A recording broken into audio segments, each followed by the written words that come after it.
नमस्कार दोस्तों, welcome back to our channel. Friends, मैं आप सबका अपने चैनल स्टॉक्स फॉर लाइफ पे बहुत स्वागत करता हूं। Welcome to STFL family.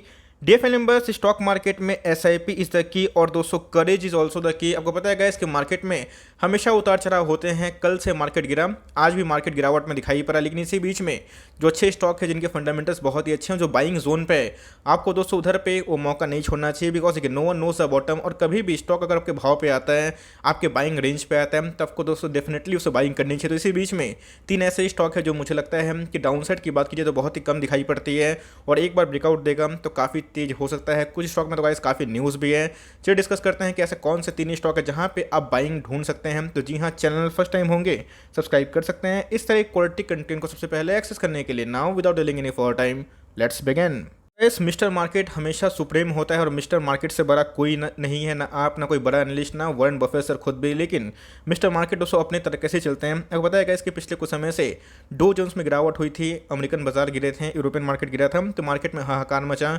बहुत सारे हेडलाइंस हैं कि 800 पॉइंट लुढ़क गया, 900 पॉइंट लुढ़क गया। लेकिन अगर आप देखें तो फिर से दोस्तों जिन्होंने लॉस में नहीं बेचा उनके प्रॉफिट में है। तो ऑफकोर्स दोस्तों शॉर्ट टर्म उतार चढ़ाव तो होते रहते हैं। आप देख सकते हैं कि आज डो क्या हो गया, पॉजिटिव में आ गया। ऐसा नहीं कि नेगेटिव में नहीं आएगा, लेकिन इसका मतलब क्या है, तो गैस मार्केट में जो उतार चढ़ाव होते हैं वो हमेशा टेम्प्रोरी होते हैं। कई मार्केट भागता है, कई मार्केट गिरता है, लेकिन उसी बीच में आपको अपनी SIP बंद नहीं करनी है।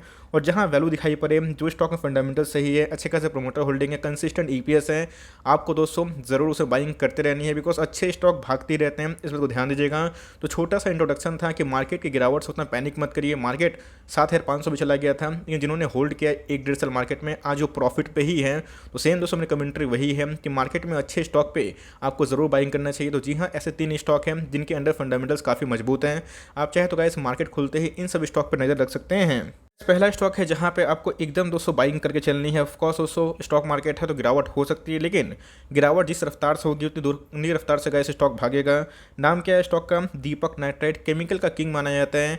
25-30 के ऊपर गैस इस कंपनी का ROE है, एक्सपोनेंशियल ग्रोथ रेट है। आपको पता है कि फिनोलिस सेगमेंट में इनके निवेश देखने को मिलते हैं। और जी हाँ दोस्तों, मैं ये लाइन 500 के लेवल से दीपक नाइट्राइट पर बोलता रहा हूँ, अब आगे ये बोलता रहूँगा, बिकॉज कंपनी के फंडामेंटल्स बहुत ही मजबूत है।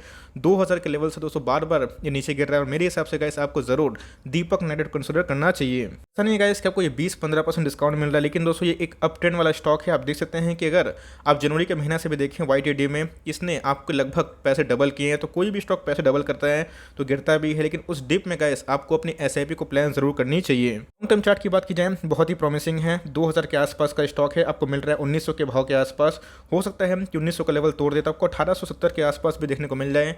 लेकिन दोस्तों मैंने क्या बताया, no one knows the bottom, even not me, not even Warren Buffett. तो आपको अपनी SIP प्लान करनी है। SIP की ताकत बहुत ही अलग होती है गाइस। अगर आप लॉन्ग टर्म SIP करते हैं, अच्छे स्टॉक को 2-3%, 5% डाउन में ऐड करते हैं, तो गाइस आपके वही पैसे बनाते हैं। तो दीपक नाइट्राइट पे दोस्तों आप चाहें तो मार्केट खुलते ही वेडनेसडे को आप माफ करिए दोस्तों, थर्सडे को आप चाहें तो आराम से इसमें बाइंग करके चल सकते हैं। आज के दिन की बात की जाए तो आज हमें 26% के आसपास ट्रेड देखने को मिल रही है। उतना ह्यूज नहीं है, लेकिन एक बार केमिकल के नंबर्स अगर अच्छे आते हैं अनुमान से, तो ऐसे सब में रैली होगी। तो मेरे हिसाब से 2000 का इंपॉर्टेंट एक रेजिस्टेंस है। आप देख सकते हैं कि इसने जल्दी ही दोस्तों मतलब 14 जुलाई को इसने अपने all time high fresh hit किया है। इसी बीच में अगर ये तोड़ता है, आपको आने वाले कल में गाइस दीपक नाइट्राइट और भी तेज हो सकता है।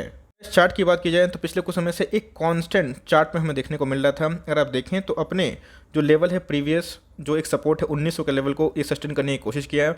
तो जी हाँ, इसका टूटना अभी थोड़ा ना के बराबर है। मार्केट रिकवर करता है तो 1950 1960 फिर से जा सकता है। तो मेरे हिसाब से गाइस लॉन्ग टर्म निवेशक इसको ज़रूर ध्यान दें, और महंगा होने से पहले इसको ज़रूर आप उठा सकते हैं। दूसरा स्टॉक का नाम क्या है? माफ करिए दोस्तों, वैभव ग्लोबल लिमिटेड। ये भी एक शानदार कंपनी है।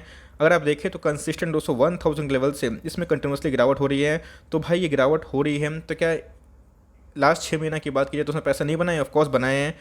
ऐसा क्यों दोस्तों गिरावट हो रही है, इसके पीछे के मैं बताऊंगा। और दोस्तों ये आपको ह्यूज डिस्काउंट रेट मिल रहा है। ये 1000 के आसपास का स्टॉक है, 1050 के आसपास, और आपको एकदम दोस्तों MOS के लेवल मिल रहा है, मार्जिन ऑफ सेफ्टी, जहाँ पर डाउन साइड अगर 10% 5% के आसपास है, तो अप साइड दोस्तों शॉर्ट टर्म में 3 महीना 6 महीना में दोस्तों कम से कम 30 से 40% का दिखाई पड़ता है। सर आप देखें तो पिछले कुछ समय से इसमें गिरावट हो रही है, लेकिन उसके बावजूद भी अगर आप देखें जनवरी के महीना से इसने अपने निवेशकों को 50% का रिटर्न दिया है। तो भाई इसमें गिरावट क्यों हो रही है? इस स्पीड के पहले इसमें बहुत ज़्यादा रैली आ चुकी थी। अगर अगर आप देखें तो एक्सपोनेंशियल ये ग्रोथ दिखा रहा था, तो पिछले कुछ समय से इसमें अच्छा खासा करेक्शन का मोड देखने को मिल रहा है। बट मेरे हिसाब से गाइस जो लॉन्ग टर्म निवेशक हैं उनको ये बहुत ही अच्छे प्राइस से मिल रहे हैं। तो क्या कंपनी में कुछ गड़बड़ी है? नहीं दोस्तों, कंपनी फंडामेंटली अच्छी है। ऐसा मैं क्यों बोल रहा हूँ?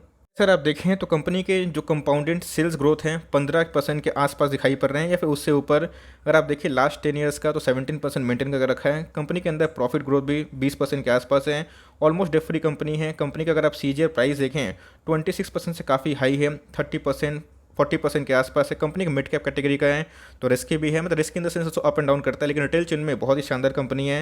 अगर आप कंपनी के आरओई की बात की जाए तो लास्ट 10 साल में 28% इनके आरओई है। तो अगर आप फाइनेंशियल मैट्रिक की बात की जाए तो वैभव ग्लोबल दोस्तों बहुत ही शानदार इनके फंडामेंटल्स देखने को मिलते हैं। क्या सेल्स में खराबी थी? ऑफकोर्स नहीं दोस्तों, क्योंकि मैं बताया कि बहुत ज़्यादा भाग चुका था, तो मार्केट में प्रॉफिट बुकिंग होती है और वहाँ पे एकोमोडेशन होता है। अगर आप देखें 18 में 1500 करोड़ का सेल्स था, 19 में 1800 करोड़, 20 में 1986 करोड़ और बात की जाए 21 में 2500 करोड़ के आसपास देखने को मिल रहा है। प्रॉफिट की बात की जाए दोस्तों तो कंपनी के प्रॉफिट कंसिस्टेंट बढ़ रहे हैं, 65 से 112, 154, 190 और 272। आप देख सकते हैं गाइस कोरोना में भी इस कंपनी के प्रॉफिट बढ़े हैं। तो जी हाँ, कंपनी फंडामेंटली बहुत ही शानदार है और एकदम दोस्तों सीएमपी में आप चाहें तो इधर पे फॉर लॉन्ग टर्म बाई कर सकते हैं। अगर आपको अभी एक स्विंग ट्रेड लेना है तो जी हाँ, मेरे हिसाब से आप 730 का एसएल सोच के सीएमपी में बाई कर सकते हैं फॉर लॉन्ग टर्म। मुझे लगता है कि एक बार रिवर्सल आता है 800 के ऊपर जाने की कोशिश कर सकता है, तो वही छोटा सा आपका प्रॉफिट बुकिंग जोन हो सकता है। बट फॉर लॉन्ग टर्म अगर आप चाहें तो इसको आराम से सीएमपी में एक्युमुलेशन कर ले, बिकॉज डाउनसाइड की बात की जाए तो थोड़ा सा है, लेकिन अपसाइड की बात की तो बहुत ही ह्यूज है। टाइम दीजिएगा, आपके पैसे गाइस वैभव ग्लोबल में ज़रूर बन सकते हैं। तीसरा स्टॉक है जिसका नाम है एसएल टेक्नोलॉजीज़ का। ये बहुत ही शानदार कंपनी है। निफ्टी की रैली की बात की जाए, आईटी की रैली की बात की जाए तो ये पीछे देखने को मिला, लेकिन इनके आए थे कल के दिन नंबर्स की बात की जाए तो एज सच सरप्राइजिंग नहीं थे, लेकिन नंबर्स खराब भी नहीं थे।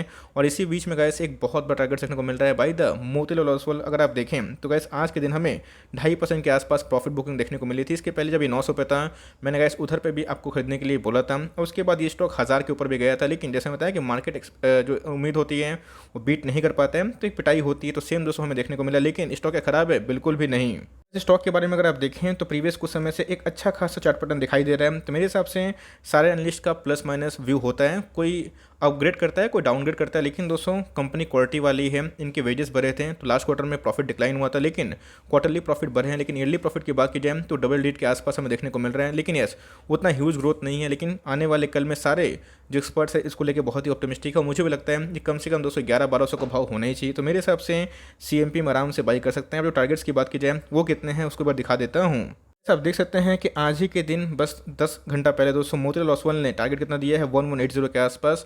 तो कोई अपग्रेड करता है, कोई डाउनग्रेड करता है। तो मेरे हिसाब से अगर कोई आईटी में आपको लिमिटेड डाउनसाइड चाहिए तो जी हाँ दोस्तों, ये एससीएल टेक वैसी वाली कंपनी है। तो अगर आपने लिया है 1000 के आसपास, कोई दिक्कत वाली बात नहीं है, माल खरा सोना है। अगर आपने पहले मेरे वीडियो में देख के पोजीशन बनाया होगा तो आप ऑलरेडी प्रॉफिट में होंगे, लेकिन प्रॉफिट थोड़ा कम हुआ होगा। लेकिन स्टॉक मार्केट है तो प्लस माइनस होता है। बट बात की जाए फंडामेंटल वाइज ये कंपनी बहुत ही शानदार है। अगर आप इसको होल्ड करते हैं तो जी हाँ दोस्तों, आपको ज़रूर मुनाफा मिल सकता है।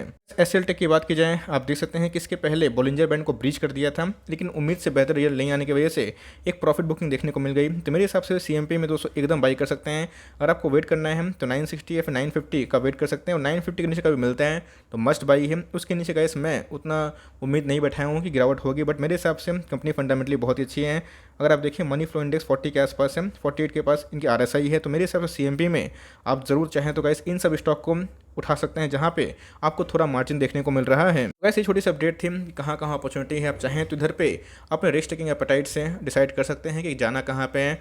और डिस्क्लेमर गाइस, ये आपकी मर्जी होनी चाहिए, मैं आपको कोई फोर्स नहीं कर रहा हूँ, लेकिन यस इन सब में आपको अच्छा खासा मार्जिन मिल रहा है। और निवेश करने से पहले अपने फाइनेंशियल एडवाइजर की राय जरूर ले। For timing that's the end of the video. I hope दोस्तों वीडियो के लिए हेल्पफुल था। कंटेंट से तक लाइक कर दिएगा और चैनल फर्स्ट टाइम होंगे तो याद से सब्सक्राइब करना भूलिएगा। फर्दर कोई डाउट उसको ड्रॉप कर सकते हैं, कुछ रिव्यू चाहिए उसका नाम भी ड्रॉप करना भूलिएगा। I would love to make a video on your demand guys. मिलते हैं जल्दी ही, तब तक के लिए bye. Thanks for listening friends, God bless you all.